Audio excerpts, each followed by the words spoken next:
Hello, मैं हूं आपका आरके सर और आज हम बात करेंगे कक्षा 10 की गणित के पहले अध्याय यानी चैप्टर फर्स्ट की। देखिए, आपका जो पहला चैप्टर है वो है वास्तविक संख्याएं और इन वास्तविक संख्याओं से एग्जाम में आपके हमेशा ही कोई ना कोई प्रश्न देखने को मिलते हैं। आइए शुरू करते हैं, समझते हुए चलते हैं। आज जो क्लास है वो इन वास्तविक संख्याओं का सामान्य परिचय है जो आपकी प्रश्नावली 1.1, 1.2 को करने से पहले आपको पता होना चाहिए। आइए शुरू करते हैं आज की क्लास। देखिए, सबसे पहले हमारे चैप्टर का जो नाम है वो है वास्तविक संख्याएं। ये वास्तविक संख्याएं क्या होती है उनको थोड़ा सा समझते हुए हम चलते हैं। आपने पहले पूरा आपकी पिछली कक्षाओं में आपने सीखा होगा संख्याएं कितने प्रकार की होती है, हम उनको कैसे लिखते हैं। हम प्राकृत संख्याएं जानते हैं। प्राकृत संख्याएं क्या होती है तो हम जानते हैं वो एक ऐसा समूह जो एक से शुरू होता है, 1, 2, 3, 4 और इस प्रकार से एक संख्याओं का समूह जो शुरू कहां से होता है, एक से होता है और सारी की सारी इसमें कैसी संख्याएं होती है, धनात्मक संख्याएं होती है। तो ये प्राकृत संख्याओं का समूह है, इन्हें प्राकृत संख्याएं कहते हैं। इसके बाद में जो संख्या होती है वो होती है पूर्ण संख्याएं। जी हाँ, पूर्ण संख्याएं। और पूर्ण संख्याओं में क्या होता है, इन प्राकृत संख्याओं को हम n से डिनोट करते हैं और पूर्ण संख्याओं को हम w से डिनोट करते हैं। इन जब प्राकृत संख्याएं 1, 2, 3, 4 है, अगर ये 0 से शुरू हो जाए तो ये पूर्ण संख्या कहलाती है। जैसे 0, 1, 2, 3, 4 और आगे चलती रहती है। इनमें भी पूर्ण संख्याओं में भी प्राकृत संख्याओं की तरह धनात्मक संख्या है और साथ में एक 0 है, ये आपको ध्यान रखना है। इसके बाद में जो संख्या आती है वो आते हैं पूर्णांक। क्या आते हैं? पूर्णांक आते हैं। और पूर्णांक क्या होते हैं तो देखिए, इन पूर्णांकों में पिछले पूरे सेट होते हैं। जैसे इसमें प्राकृत संख्याएं भी होगी, पूर्ण संख्याएं भी होगी साथ में। जैसे पूर्ण संख्या अगर मैं पहले लिख दूं तो 0, 1, 2, 3, 4, 0 से इस तरफ सारी धनात्मक संख्याएं। पूर्णांक में इनके साथ में नेगेटिव संख्याएं भी होती है, तो -2, -3, -4 और इस तरफ ऐसे डैश डैश चलता रहेगा। तो ये जो समूह है, ये जो सेट है, ये पूर्णांक कहलाता है। पूर्णांक के बाद अगर हम बात करें तो यहां हमारे पास संख्या आती है परिमेय संख्याएं। परिमेय संख्याएं, ये सब कुछ हम पहली कक्षाओं में पढ़ चुके हैं, लेकिन थोड़ा सा इंट्रोडक्शन यहां इनका जरूरी है। परिमेय संख्याएं क्या होती है तो हमने एक डेफिनेशन याद करी थी, जिन संख्याओं को P/Q के रूप में हम लिख सकते हैं। जी हां, वे संख्याएं जिन्हें P/Q के रूप में लिख सकते हैं, P/Q के रूप में लिख सकते हैं। तथा साथ ही क्या नहीं होना चाहिए, यहां इस Q का मान, यानी कि जो हर में जो भी नंबर आएगा Q का मान कभी भी 0 नहीं होगा। इन्हें हम कहते हैं परिमेय संख्याएं। तो ये ऊपर वाली जितनी भी संख्याएं हैं, ये सारी की सारी संख्याएं किस में आएगी, परिमेय संख्याओं में आती है। परिमेय संख्या जिन्हें P/Q के रूप में लिख सकते हैं। इनके अलावा एक संख्या होती है अपरिमेय संख्या। जी हां, अपरिमेय संख्याएं। और वे अपरिमेय संख्या क्या होती है जिन्हें हम इन P/Q के रूप में नहीं लिख सकते, नहीं लिख सकते हैं। ठीक है। और अगर हम देखा जाए तो इनका नेचर कैसा होता है, अगर इनका नेचर होता है अशांत और अनावर्ती। तो ये हमारी संख्याएं अब तक जो हमने पढ़ी थी वो हो गई। अब इन्हें सर ये वास्तविक संख्याएं क्या है तो देखिए, प्राकृत संख्या, पूर्ण संख्या, पूर्णांक, ये सभी के सभी हमारे परिमेय संख्याओं में इंक्लूड है। हमारे पास मोटा मोटी रूप से देखें तो दो प्रकार की संख्या होती है, एक परिमेय संख्या और दूसरी अपरिमेय संख्या। इन दोनों को ही अगर मैं मिला लूं तो ये कहलाती है वास्तविक संख्याएं। वास्तविक संख्याएं। तो अब आप समझ चुके होंगे कि वास्तविक संख्याओं में हमें दो प्रकार की संख्याएं मिलेगी, एक परिमेय संख्या है, दूसरी अपरिमेय संख्या। यह चीज आप ध्यान रखिएगा, वास्तविक संख्याओं में हमें दो संख्याएं मिलेगी, एक परिमेय संख्या है, दूसरी अपरिमेय संख्या है। आगे चलते हैं और समझते हैं वास्तविक संख्या क्या है। वास्तविक संख्या वे संख्याएं हैं जिनको हम संख्या रेखा पर दर्शाया जा सकता है। जैसे यही मैं आपके लिए ड्रॉ कर रहा हूं, ये एक संख्या रेखा है, मान लीजिए, है ना, ये 0, इधर 1, 2, 3, 4, 5 सारे के सारे धनात्मक नंबर यानी पॉजिटिव नंबर्स। इधर सारी की सारी ऋणात्मक संख्याएं, -1, -2, -3, -4, -5, इन्हें हम अपनी सुविधा के अनुसार बढ़ा सकते हैं और कम कर सकते हैं। 0 से राइट साइड में धनात्मक संख्याएं होगी, लेफ्ट साइड में ऋणात्मक संख्याएं होगी। अब वास्तविक संख्याएं वे संख्याएं हैं जिन्हें हम इस संख्या रेखा पर दर्शा सकते हैं।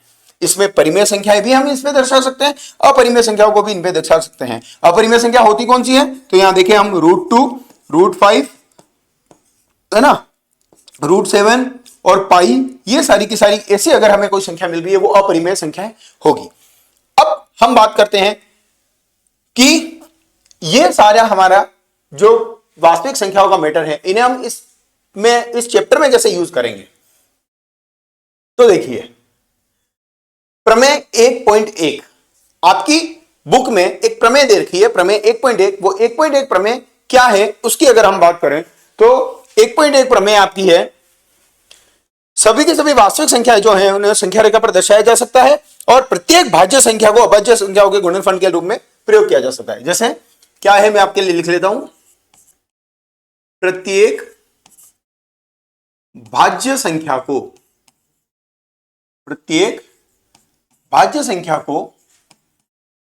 अभाज्य संख्याओं के, बिल्कुल आराम से समझते हुए चलना है, संख्याओं के, ये क्या है मैं अभी आपको थोड़ा सा समझा दूंगा कि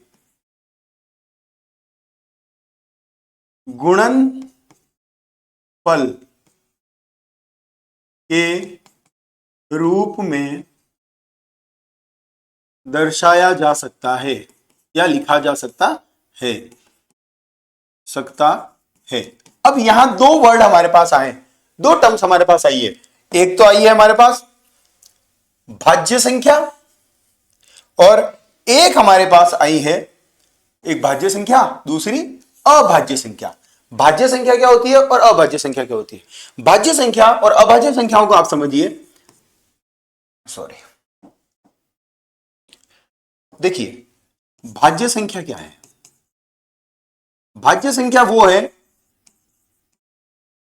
जो आपको किसी भी नंबर की टेबल में देखने को मिल सकती है, जिसके गुणन के रूप में हम टुकड़े कर सकते हैं। जैसे 4, 6, 15, 20, 27, वे नंबर जो और किसी की टेबल में हमको देखने को मिलते हैं वो सारे के सारे नंबर्स होते हैं भाज्य संख्या। अभाज्य संख्या क्या है, क्योंकि ये आपको जानना जरूरी है। अभाज्य संख्या क्या है? तो देखिए अभाज्य संख्या वे संख्या होती है जो केवल और केवल अपनी ही टेबल में, अपने ही पहाड़े में देखने को मिलेगी और किसी की टेबल के पहाड़े में नहीं मिलती है। इसको यूं कह सकते हैं कि अभाज्य संख्याओं के हम और ज्यादा अधिक गुणन में टुकड़े नहीं कर सकते हैं। जैसे संख्या 2, क्या हम 2 के और गुणन में टुकड़े कर सकते हैं? नहीं। जैसे संख्या 3 केवल 3 के ही पहाड़े में देखने को मिलेगा और किसी पहाड़े में देखने को नहीं मिलेगा। जैसे संख्या 5 केवल 5 के पहाड़े में मिलेगा। अगर मैं 6 की बात करूं तो 6 2 के पहाड़े में भी आता है, 3 के पहाड़े में भी आता है और 6 के पहाड़े में भी आता है। इसलिए ये एक अभाज्य संख्या नहीं होगी, ये भाज्य में जाएगी, है ना। फिर 7 को अगर हम देखें तो 7 केवल 7 के पहाड़े में ही आता है। तो केवल जो अपने पहाड़े में आते हैं, जिनके और अधिक गुणन में टुकड़े हम नहीं कर सकते हैं, उन्हें हम अभाज्य संख्या कहते हैं। तो ये आपको एक ध्यान रखना है। 2, 3, 5, 7, 11, 13, 17 ये संख्याएं जो होती है ये अभाज्य संख्या होती है। अब हमने यहां प्रमेय को क्या लिखा? भाज्य संख्या को अभाज्य संख्याओं के गुणनफल के रूप में लिखा जा सकता है। भाज्य संख्या क्या है? देखो यहां से अगर मैं 6 को उठाऊं, 6 को उठाया तो 6 को क्या अभाज्य संख्याओं के टुकड़ों के रूप में लिख सकते हैं? यस, 6 को भी लिख सकता हूं 2 × 3 है ना। तो ये एक प्रमेय है। इस प्रमेय को हम कैसे काम में लेंगे? तो इसको काम में लेने के लिए हम जानते हैं, हम अभाज्य गुणनखंड करते हैं। ये आपको समझ में आ गया होगा, मैं आपको समझा देता हूं। अभाज्य गुणनखंड, अभाज्य गुणनखंड, अभाज्य गुणनखंड से हम क्या समझते हैं? तो आपको याद आ रहा होगा, हम इस तरह से एक टेबल ड्रॉ करते हैं और किसी भी नंबर के अभाज्य गुणनखंड करते हैं। जब भी आपको अभाज्य गुणनखंड कहीं दिखा मिले या जहां काम में लेना हो, उस समय आपको ये वाला फॉर्मेट ध्यान में लाना है। अब बात करते हैं ये अभाज्य गुणनखंड होता कैसे है। तो हम क्या करेंगे अभाज्य गुणनखंड करने के लिए? मान लीजिए मेरे पास एक नंबर है मान लीजिए मेरे पास एक नंबर है 84, 84 मेरे पास एक नंबर है, इसका मुझे अभाज्य गुणनखंड करना है। थोड़ा सा समझिएगा, मैंने लिखा 84, चलिए यहां करते हैं, सॉरी, हाँ यही देखते हैं 84। अब इसमें क्योंकि मुझे अभाज्य गुणनखंड करने हैं, इसलिए मैं अभाज्य संख्याओं का प्रयोग करते हुए इसमें भाग देना शुरू करूंगा।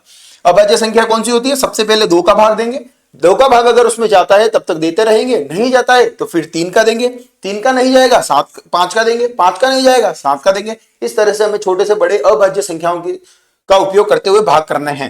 तो मैंने यहां 2 का भाग दिया, 2 का भाग जब 84 में दूंगा तो यहां आएगा मेरे पास 42। फिर इस 42 में मुझे 2 का भाग देना है, 2 का भाग जब मैं इसको दूंगा ये जाएगा 21। अब चूंकि पीछे 1 है तो 2 का भाग इसमें नहीं जाएगा, तो अब मैं आगे 3 का भाग दूंगा, 3 का भाग दिया तो यहां आया 7, और फिर 7 में 2 का भाग नहीं जाएगा, 3 का नहीं जाएगा, 5 का नहीं जाएगा, 7 का देंगे, 7 का भाग दिया 1। तो यहां 84 यानी 84 को मैं लिख सकता हूं 2 इंटू 2 इंटू 3 इंटू 7। ये इस 84 के गुणनखंड बने, 2 इंटू 2 इंटू 3 इंटू 7। तो इस तरह से हम अभाज्य गुणनखंड को कर सकते हैं। ये अभाज्य गुणनखंड आपको यहां एचसीएफ और एलसीएम कैलकुलेट करने में यूज लेना पड़ेगा, इसलिए इसे अच्छे से समझिए। यहां तक आपको समझ में आया होगा? एक बार कमेंट बॉक्स में आप यस जरूर लिखें और आप कमेंट बॉक्स में बताएं कि आप कहां से हमारी क्लास को अटेंड कर रहे हैं। चलिए अब हम बात करते हैं, जो अभाज्य गुणनखंड विधि हमने सीखी है, अभी जो अभाज्य गुणनखंड हमने सीखे हैं उसके अनुसार हमारे पास 2 कॉन्सेप्ट है, एक एचसीएफ और दूसरा है एलसीएम। इन दोनों को हम सीखते हैं कि एचसीएफ होता क्या है, एलसीएम होता क्या है। ठीक है, तो देखिए, हाँ सबसे पहले देखिए एचसीएफ क्या होता है और एलसीएम होता क्या है, कैसे इसको फाइंड आउट करेंगे। तो दोनों ही केस में हम अभाज्य गुणनखंड करेंगे, है ना। फिर एचसीएफ क्या होगा, तो जो गुणनखंड हमने किए हैं, अभी जैसे हम एग्जांपल करेंगे तो आपको समझ में आ जाएगा। एचसीएफ के लिए आपको एक लाइन याद रखनी है, उभयनिष्ठ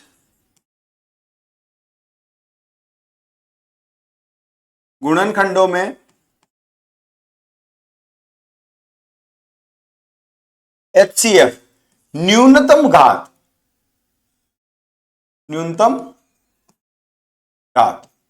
है ना। उभयनिष्ठ गुणनखंडों में न्यूनतम यानी सबसे छोटी, है ना। उभयनिष्ठ अभाज्य गुणनखंड लिखिए, अभाज्य गुणनखंडों की न्यूनतम घात। और एलसीएम हो जाएगा आपका अभाज्य गुणनखंडों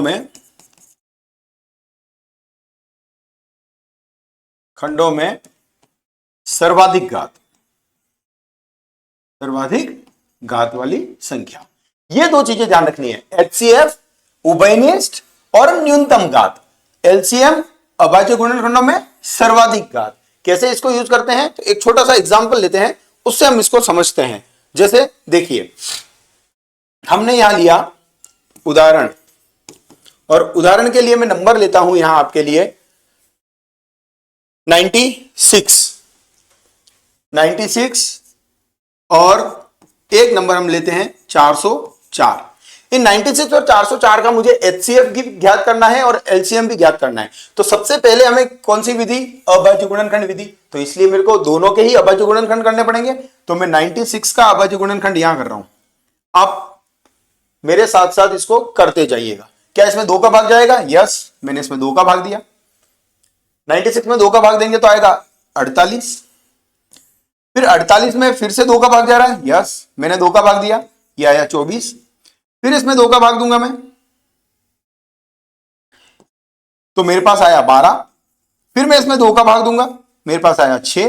फिर इसमें 2 का भाग दूंगा, मेरे पास आया 3। और अब मैं इसमें 3 का भाग दूंगा, मेरे पास आ गया 1। जब तक लास्ट में 1 आता है तब तक आपको इसको खंड करने हैं। तो यहां मैं 96 को लिख सकता हूं 2 इंटू 2 इंटू 2 इंटू 2 इंटू 2 5 बार, 2 into 2 into 2 into 2 into 2 into 3। Okay, अब 404 की बारी। तो 404 के भी अभाज्य गुणनखंड कीजिए। सबसे पहले हम भाग देते हैं 2 का, तो 2 का भाग देंगे तो ये आएगा 202। फिर मैं इसमें 2 का भाग दूंगा, ये आएगा 101, और 101 एक अभाज्य संख्या है, इसमें किसी और संख्या का भाग नहीं जाता है, ये किसी और के पहाड़े में नहीं आता है, इसलिए मैं सीधा इसमें 101 का भाग दूंगा तो 1 बचेगा। तो यहां 404 के जब मैंने गुणनखंड कर दिए तो ये मेरे को मिला 2 इंटू 2 इंटू 101। क्या मैं इसको घात के रूप में लिख सकता हूं? जी हां, 2 की घात 5 इंटू 3। क्या इसको मैं घात के रूप में लिख सकता हूं? यस, 2 की घात 2 इंटू 101।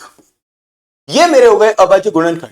अब हम बात करते हैं कि इसका एचसीएफ और एलसीएम कैसे निकालेंगे। तो इधर समझिएगा आप, एचसीएफ, किसका एचसीएफ निकाल रहे हैं? 96 और 404 का, बराबर क्या आएगा?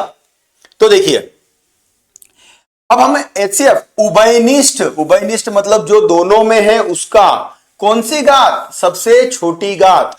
अब देखिए 96 और 404 में मैं इसको आपके लिए यहां अंडरलाइन कर रहा हूं, ये अंडरलाइन की, ये अंडरलाइन की। इन दोनों में से देखना है उभयनिष्ठ कौन है, उभयनिष्ठ यानी दोनों में कॉमन कौन है। तो दोनों में कॉमन सर 2 है, और 2 की कौन सी घात लेनी है? छोटी घात। तो 2 की छोटी घात क्या है इसमें? 2 की घात 2, यहां लिया मैंने 2 की घात 2।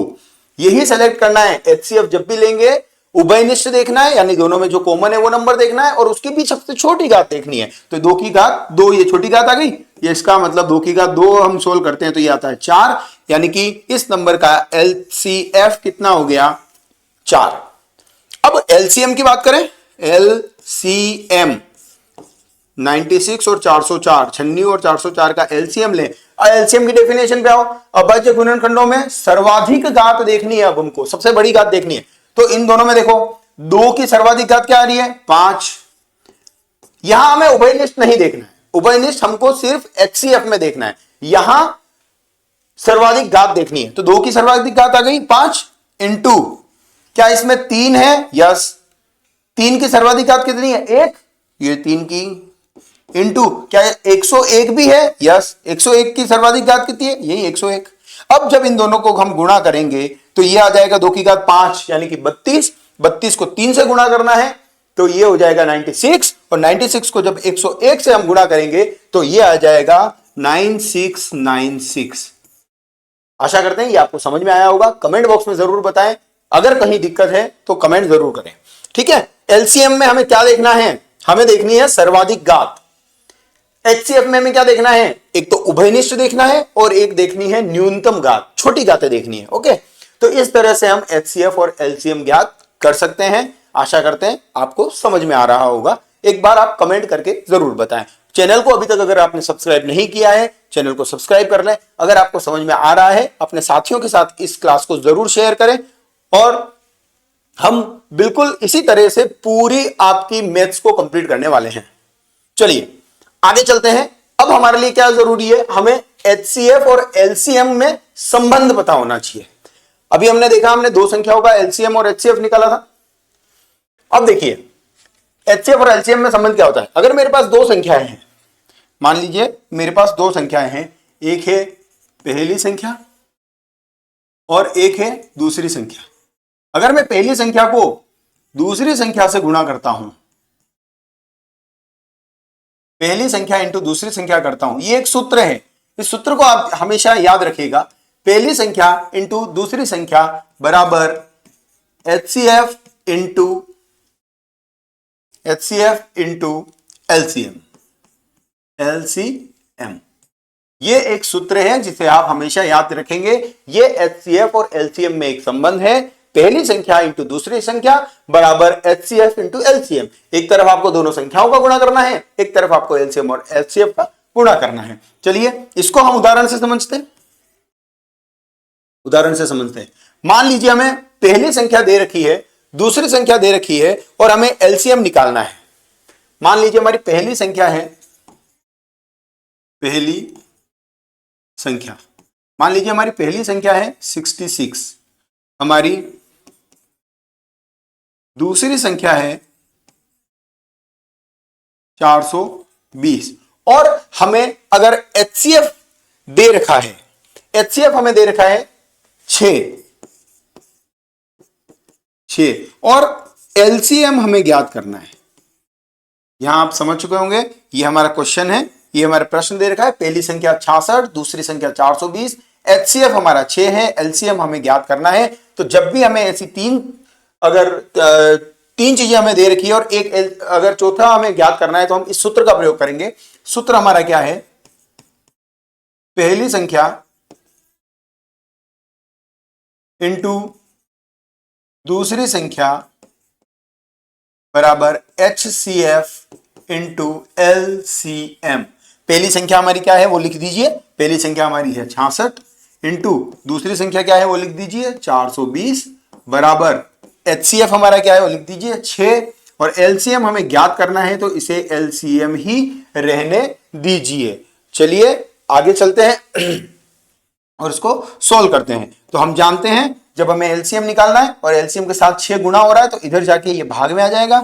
66 इंटू 420 बटा 6 बराबर एलसीएम। इसको सोल्व करें तो 6 एकम 6 और ये कट गया 11 बार।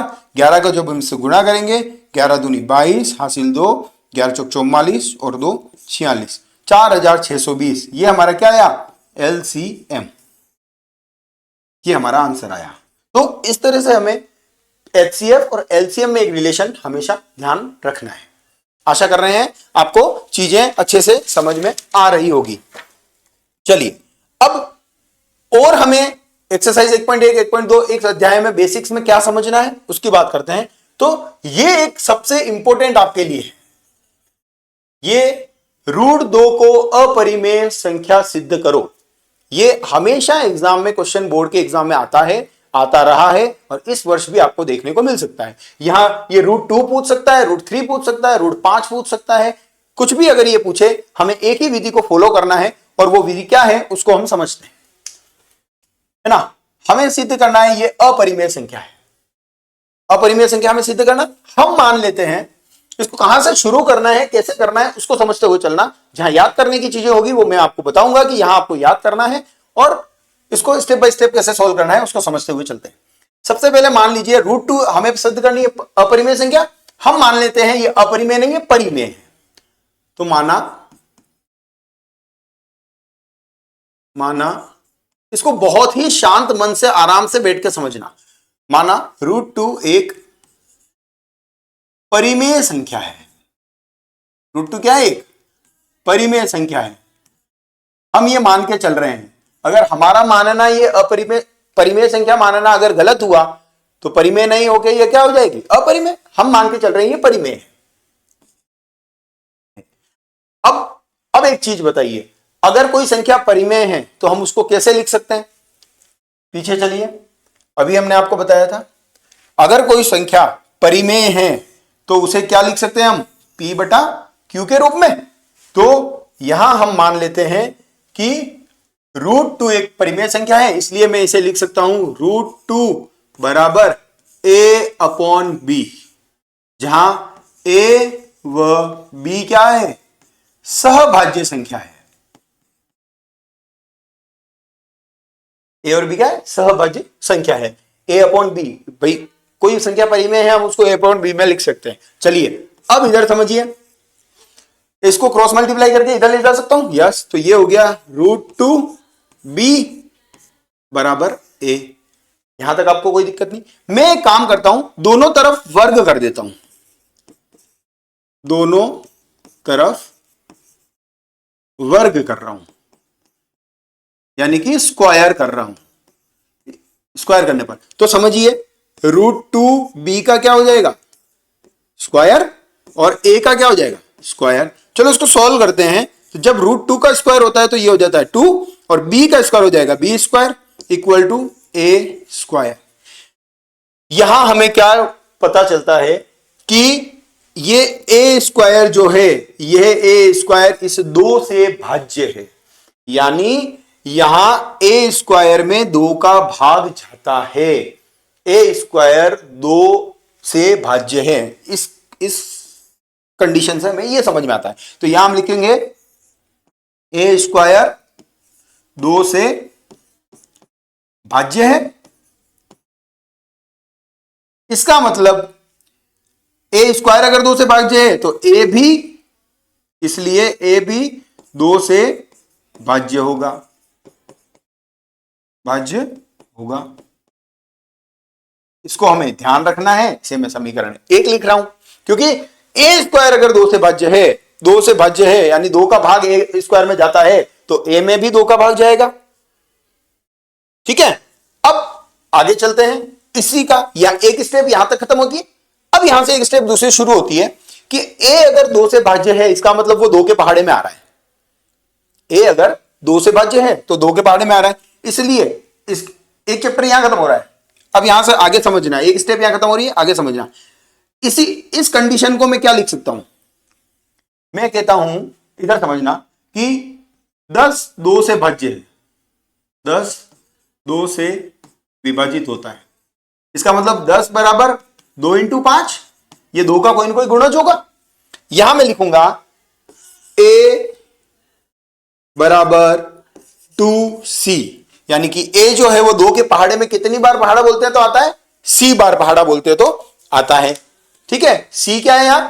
c कोई पूर्णांक है, c कोई पूर्णांक है। ठीक है, अब यहां से समझते हुए आगे चलिए। a 2c, तो a का अगर स्क्वायर करूं तो ये क्या हो जाएगा?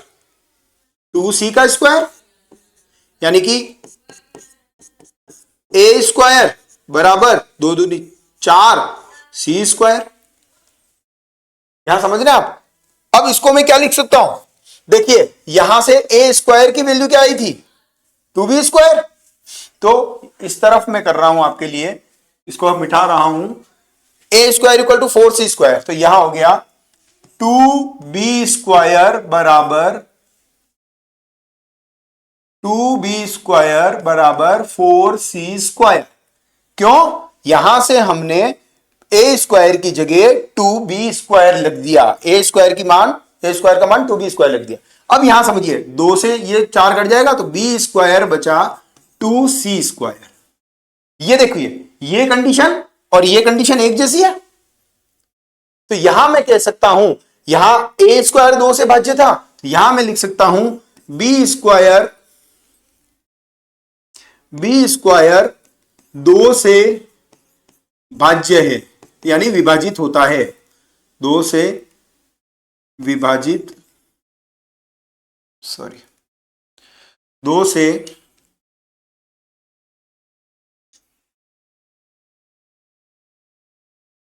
से विभाजित होता है। ये 2 से विभाजित हो रहा है, इसका मतलब b भी 2 से विभाजित होगा,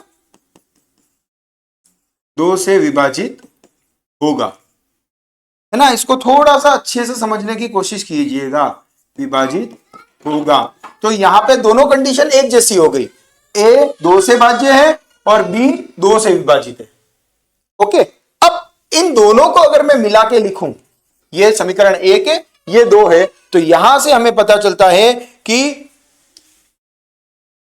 a व b दोनों 2 से विभाजित है, 2 से विभाजित है ना। दोनों 2 से क्या है? विभाजित है। लेकिन हमने यहां क्या कहा था? हमने कहा था a और b दोनों ही सहभाज्य हैं, एक किसी से विभाजित नहीं हो रहे हैं। लेकिन जब हमने परिमेय संख्या इसको मान करके ये पूरा सोल्व किया तो हमें समझ में आया कि a और b तो दोनों से विभाजित हो रहे हैं, यानी कि हमने जो माना था वही चीज गलत हो गई। इसका मतलब हमने माना था परिमेय संख्या है और ये तो परिमेय संख्या होने की कंडीशन को फुलफिल नहीं कर रहा है। तो ये विरोधाभास क्यों आया? क्योंकि हमारी कल्पना गलत थी, है ना। तो यहां लिखेंगे हम, यह विरोधाभास हमारी गलत कल्पना से आया है, हमारी गलत कल्पना से आया है, कल्पना से हुआ है। अतः हमारी कल्पना क्या थी? हमने कल्पना करी थी कि √2 एक परिमेय संख्या है, तो अतः √2 एक परिमेय संख्या, बताओ है या नहीं है? या माना था है लेकिन विरोधाभास हुआ है, इसका मतलब ये परिमेय संख्या नहीं है। अब हम वास्तविक संख्या पढ़ रहे हैं, अगर कोई संख्या वास्तविक है तो या तो वो परिमेय होगी या अपरिमेय होगी। अगर हमने मान लिया कि वो परिमेय नहीं है तो √2 क्या होगी एक, अतः √2 एक अपरिमेय संख्या होगी। √2 एक कैसी संख्या होगी, अपरिमेय संख्या होगी। और इस तरह से हमें इसे सॉल्व करना है। ये आपके एग्जाम के लिए बहुत ही इंपॉर्टेंट क्वेश्चन है। ये कुछ बेसिक्स थे आपके पहले चैप्टर के, फर्स्ट चैप्टर वास्तविक संख्या के कुछ बेसिक्स है। अब हम नेक्स्ट क्लास में एक्सरसाइज 1.1 एक्सरसाइज 1.2 करेंगे, जिसका लिंक आपको नीचे डिस्क्रिप्शन में मिल जाएगा। आशा करते हैं आपको ये क्लास समझ में आई होगी। अपने साथियों के साथ क्लास को जरूर शेयर करें। अगर आप पहली बार इस क्लास को देख रहे हैं, चैनल को सब्सक्राइब करें, बेल आइकन को प्रेस करना नहीं भूलें, क्योंकि अब जो रेगुलर क्लासेस आने वाली है उनका नोटिफिकेशन आपको तभी मिल पाएगा जब आप बेल आइकन को ऑल पे क्लिक करेंगे। थैंक यू, मिलते हैं अगली क्लास में।